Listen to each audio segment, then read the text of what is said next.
نحمده ونصلي على رسوله الكريم اما بعد فاعوذ بالله من الشیطان الرجیم بسم اللہ الرحمن الرحیم۔ اللہ تعالیٰ سے دعا ہے اللہ تعالیٰ صحیح طریقے سے بات کہنے کی، سننے کی، سمجھنے کی، پھر اس پہ ہم سب کو عمل کی توفیق عطا فرمائے۔ آج میں نوجوان کے لیے کچھ نصیحت کا پیغام لے کے آیا ہوں۔ والدین کو برا بھلا کہنے والا۔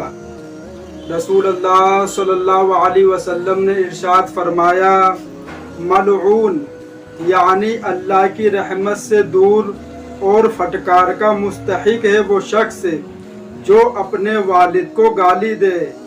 ملعون ہے وہ شخص جو اپنی ماں کو گالی دے۔ یہ ہمارے نبی کا فرمان ہے کہ جو انسان اپنے والدین کو، اپنی ماں کو گالی دیتا ہے، وہ انسان اللہ تعالیٰ کی رحمت سے دور ہو جاتا ہے۔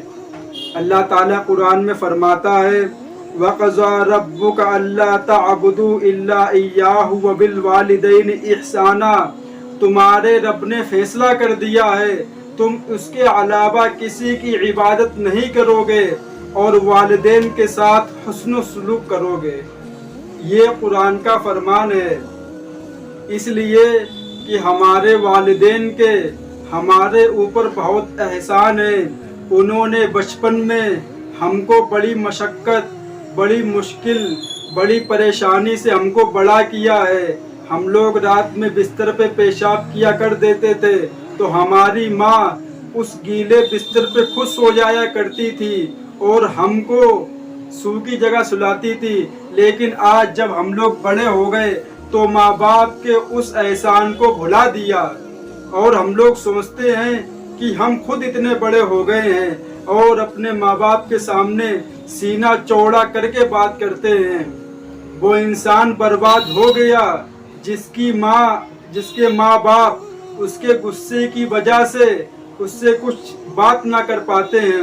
وہ انسان برباد ہو گیا اللہ تعالیٰ کی نظر میں۔ جب ہمارے نبی سے یہ پوچھا گیا کہ اے اللہ کے نبی، کیا دنیا میں رہ کر یہ پتہ چل سکتا ہے کہ اللہ ہم سے راضی ہے یا ناراض ہے؟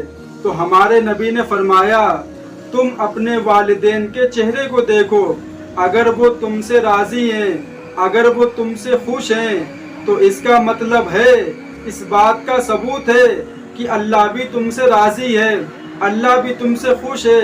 اگر تمہارے والدین تم سے پریشان ہیں، تمہاری حرکتوں سے پریشان ہیں اور تم ان کو ستاتے ہو، ان کو رلاتے ہو، ان کو برا بھلا کہتے ہو اور وہ تم سے بات کرتے ہوئے ڈرتے ہیں، تو اس کا ثبوت ہے کہ اللہ تعالیٰ تم سے ناراض ہے۔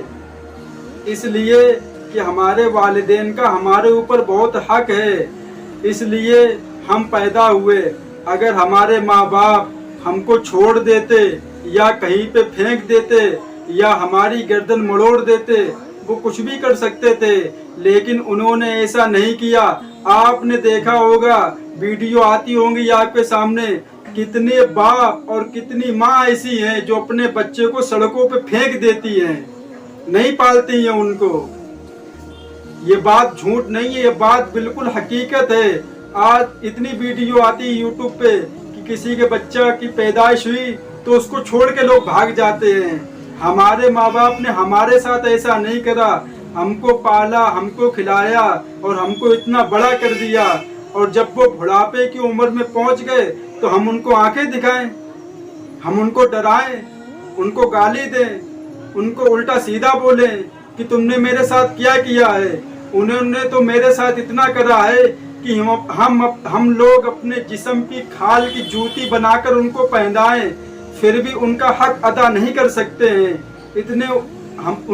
ہمارے لوگوں کے اوپر اتنے احسان ہیں ہمارے ماں باپ کے، پھر بھی ہم لوگ چلو کبھی ٹائم ملے تو اپنے ماں باپ کے پاس بیٹھو، پیار محبت سے باتیں کرو، ان کے ہاتھ پیر دبا دیا کرو، ان سے پیار محبت سے باتیں کرا کرو۔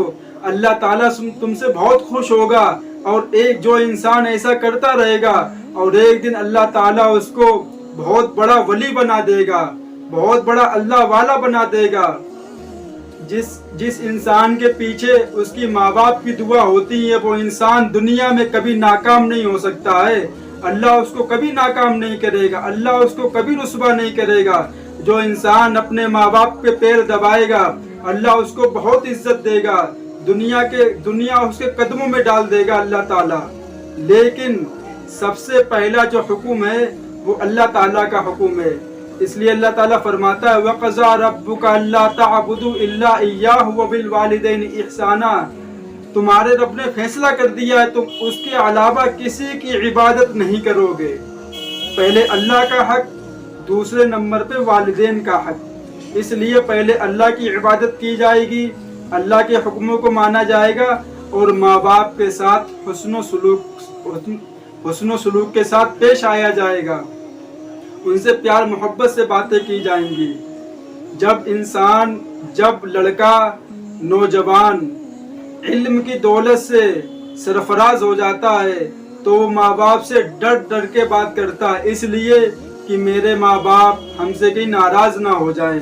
اور جب انسان دنیا کی دولت سے مالا مال ہو جاتا ہے تو ماں باپ اس سے ڈر کے بات کرتے ہیں، اس لیے کہیں میری اولاد، کہیں میرا بچہ مجھ سے ناراض نہ ہو جائے۔ یہ ہے حقیقت دنیا کی۔ اس لیے اپنے بچوں کو علم دین اس کو سکھاؤ اور اس کو بتاؤ کہ ماں اور باپ کی اسلام کے اندر کتنی اہمیت ہے۔ اللہ تعالیٰ نے اپنے حکم کے بعد فوراً جو حکم دیا ہے وہ ماں باپ کا حکم دیا ہے، والدین کے ساتھ حسن و سلوک کا حکم دیا ہے۔ اللہ چاہتا تو کسی کا حکم لا سکتا تھا، لیکن ایسا نہیں کیا۔ اللہ تعالیٰ نے اپنے بعد جو حکم دیا وہ والدین کے ساتھ حسن و سلوک کے حکم دیا۔ اللہ تعالیٰ نے اپنے والدین کی بات مانو، جو وہ کہیں گے اس کو مانو، اس لیے کہ یہ والد ایسی چیز ہے جو صرف دنیا میں ہمارا سچا ساتھی ہے، جو ہمیں مشکل میں پریشانی میں نہیں دیکھ سکتا ہے، اپنی مصیبت کو پریشانی جھیل کے ہم کو سکون میں لاتا ہے۔ اور پھر ہم لوگ بڑے ہو گئے تو ان کو احسانوں کو بھول گئے، اپنے بال سفید کر دیے ہماری پرورش کرتے کرتے، اور لیکن جب ہم جوان ہوئے تو ہم کہتے کہ نہیں، ہم تو خود بڑے ہو گئے ہیں، ہمیں کسی نے نہیں پالا ہے۔ اللہ تعالی ہم سب مسلمان بھائیوں کو اپنے والدین کے ساتھ حسن و سلوک کے پیش آنے کی توفیق عطا فرمائے۔ اور میں اللہ تعالیٰ سے دعا کروں گا کہ اللہ تعالیٰ جتنے بھی ماں باپ دنیا میں زندہ ہیں سب کی عمر میں برکت عطا فرما اور سب کو اچھی صحت عطا فرما۔ وآخر دعوانا وللحمد للہ رب العالمین۔